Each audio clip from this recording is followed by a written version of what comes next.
Derek's fingers move fast. 3 folded bills slide from Angela's tip envelope into his palm, then into his pocket. Before she even looks up, Here you go, Angela. Counted it twice for you. she takes the envelope, opens it, counts what's left, doesn't blink, doesn't question it. Thank you, Derek. Seriously, not every manager does that for their staff. He smiles, just doing right by you. She has no idea he just did the opposite. Welcome back to Echo Tales by Ken. Before we go back, have you ever trusted someone completely, only to find out later they were the one hurting you the whole time? Drop your answer below, because this story is about exactly that. 6 weeks earlier, a new trainee walked to the back door of Bellamy's kitchen, wearing a name tag that read Adrian. Nobody in that building, not the servers, not the line cooks, not Derek, knew that the man mopping floors and folding napkins owned the restaurant chain they worked for. His first morning, he dropped an entire tray of glasses before he'd even clocked him properly. Every head in the kitchen turned. "Rookie," someone muttered. Angela was the only one who moved. She crouched down beside him, sweeping glass into a dustpan before he could even find one. Happens to everyone their first week. Don't let them get in your head. "Thanks. I owe you one. You don't owe me anything. Just don't drop the next tray on my section." She was already walking away before he could answer, calling out an order to the kitchen window like she'd never stopped moving all morning. By his second hour, she corrected his register entry, shown him where the extra napkins were kept, and split her own lunch with him without asking if he wanted any. "You forgot to pack something, didn't you?" she said. It wasn't a question. "I did. Everybody does their first week. Eat." He knocked over a stack of clean plates 20 minutes later, and again it was Angela who reached him first, steadying the stack before it went over completely. "You're going to owe me a lot more than one by the end of the week," she said, but she was smiling when she said it. Derek noticed him watching her, instead of working. "New guy, you're not paid to stand around admiring the staff." His voice cut across the kitchen loud enough for 3 people to stop what they were doing. "Move." "Sorry, won't happen again." "Make sure it doesn't." Angela caught Adrian's eye afterward and gave him a small, apologetic shrug, the kind that said that's just how he is, don't take it personally, before grabbing 2 more plates and heading back on the floor. One of the other servers passed close behind him a moment later, voice low. "Don't let him get to you. He does that to everyone new, especially if he thinks you're slow." "Is he always like that?" She glanced toward the office before answering. "Just don't be the one he decides to focus on. Trust me." She didn't explain further. She didn't have to. The way her shoulders dropped when she said it told Adrian enough. At closing that first night, Adrian watched something he almost missed. Derek stood at the register with the tip envelopes lined up, counting each one out loud for the server standing across from him, making a show of his own honesty. Angela's envelope was the last one left on the counter. Derek's hand moved into it before he called her name. "Angela, come get your tips." She walked over, tired, wiping her hands on her apron. Derek handed her the envelope. "Fair system, I know. I count myself, so nobody has to worry about coming up short. You're the only manager who's ever done that," Angela said, tucking it into her bag without opening it again. "I mean it." Adrian said nothing. He filed away as nothing, a manager being thorough, maybe overly so. He had no clear reason yet to think otherwise. But something about the way Derek's hand had moved before he even called her name stayed with him longer than it should have. As the staff filed out for the night, Adrian lingered by the back door. He watched Angela pull out her phone, glance at the screen, and go very still. Whatever she saw, she didn't say a word about it.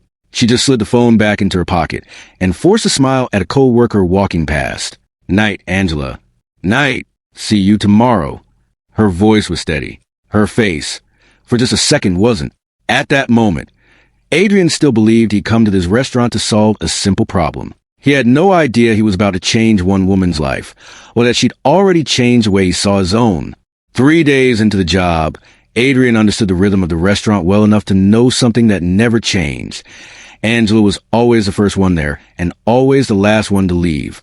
He asked her about it once, quietly, while they broke down a table together. "You ever get a day off?" "Sundays. Sometimes." She stacked plates without looking up. "Sometimes not. That's a lot of hours."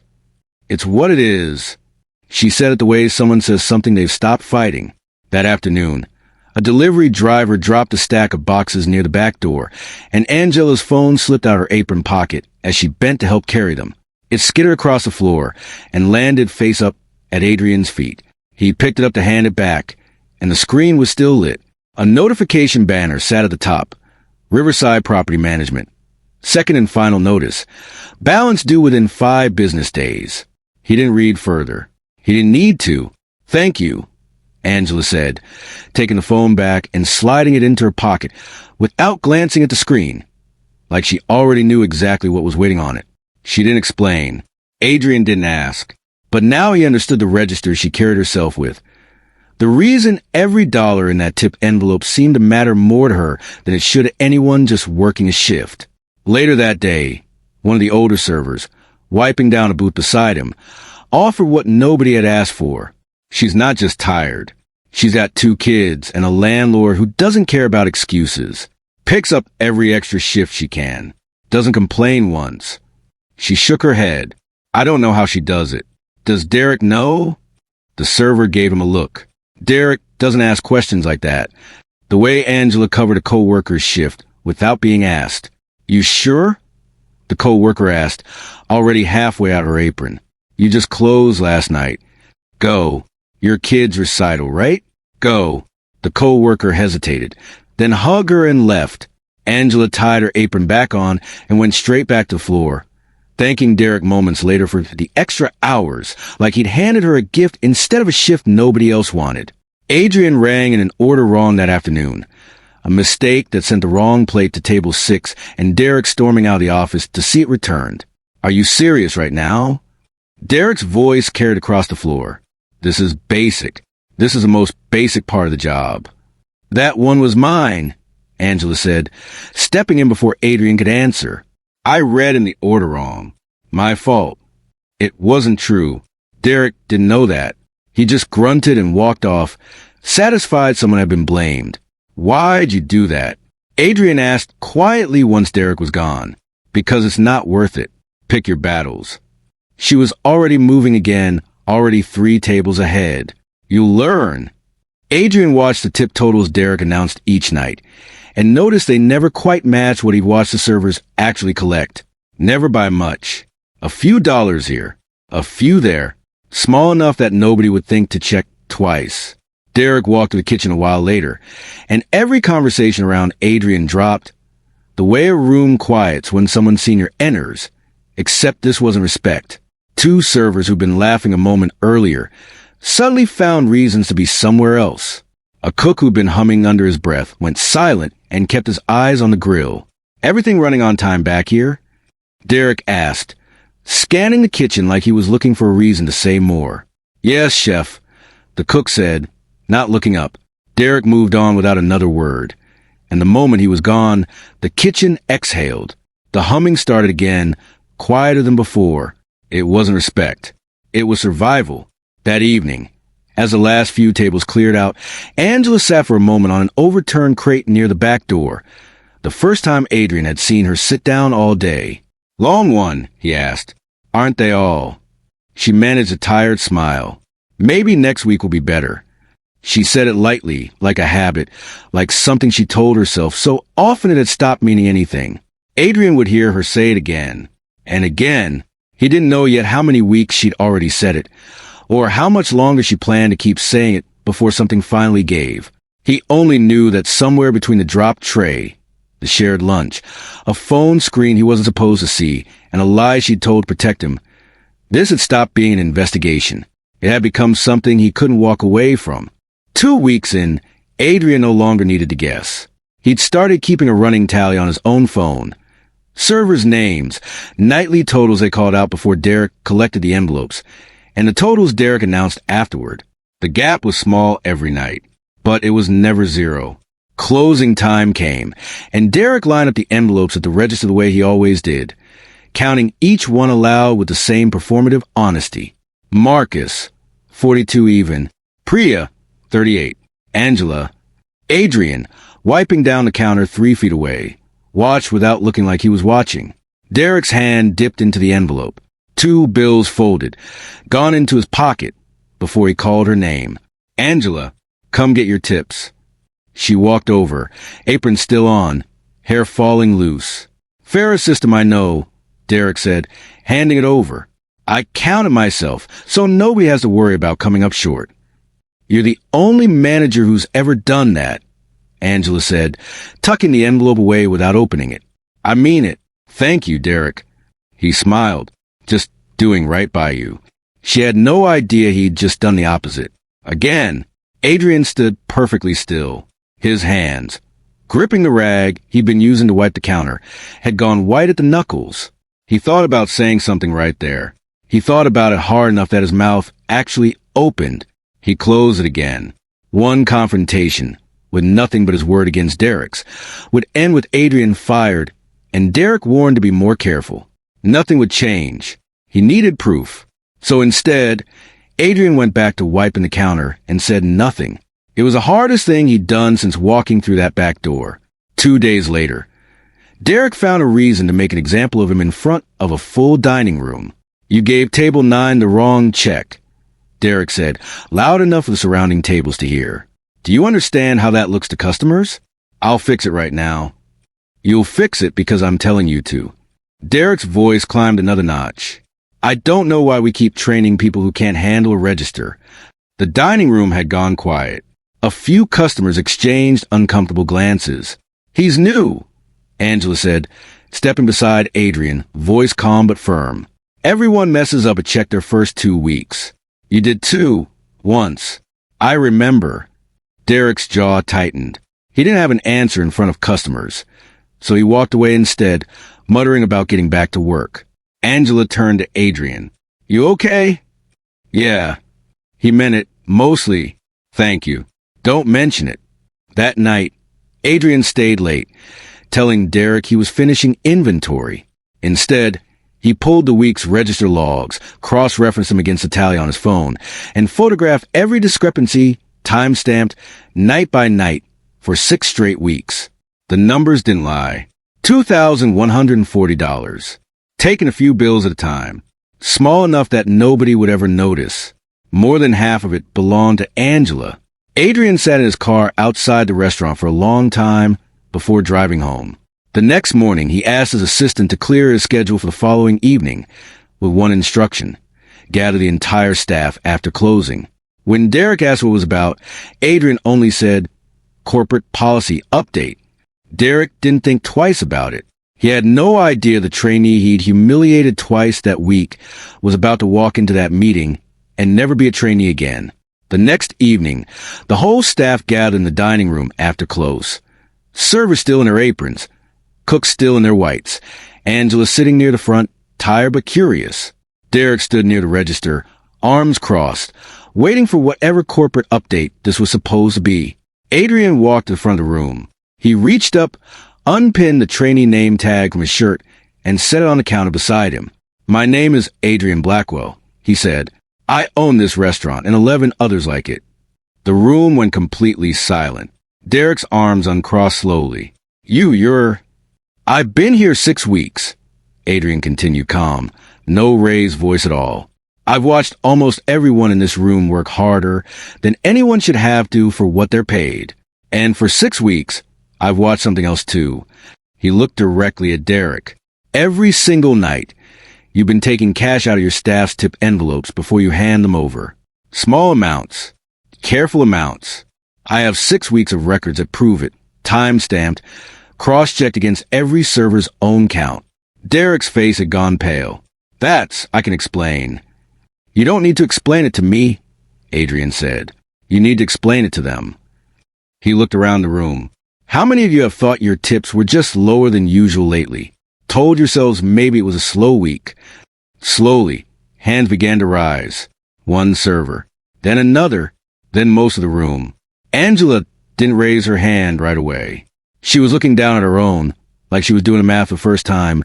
Every fare system I know, every thank you she'd met with her whole chest, landing differently now. Then her hand went up too. Nobody in the room said a word. As of tonight, your employment here is terminated, Adrian said. Payroll will finalize everything by end of week.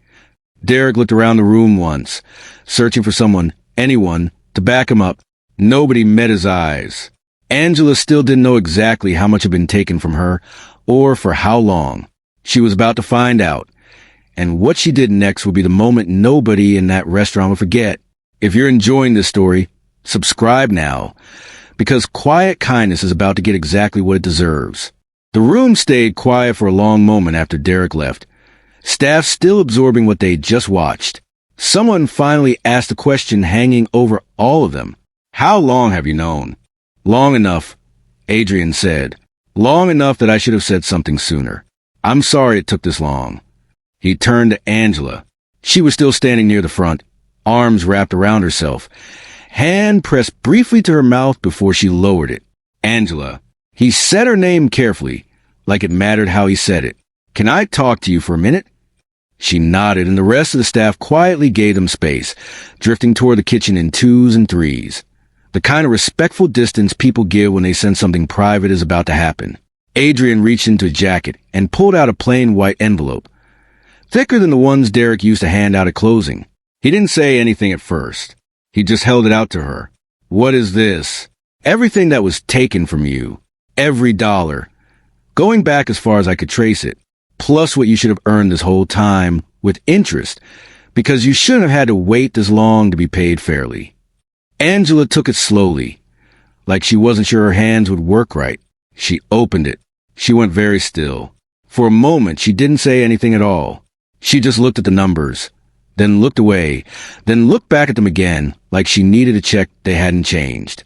This is, her voice caught. She started again. This is more than I make in 3 months. It's what was yours. She looked up at him, and something in her face was working hard to hold together. I don't understand. Why would you? Because I watched you cover a co-worker's shift so she could go to her kid's recital. The same week you were behind on rent and didn't say a word to anyone about it.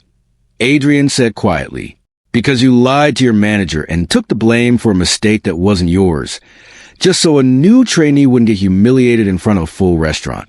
Because for 6 weeks, I watched you give everything you had to people who didn't deserve it and receive almost nothing back. Angela's composure finally broke. Not loudly, just a quiet, exhausted kind of crying, the kind that comes after holding something together for far too long.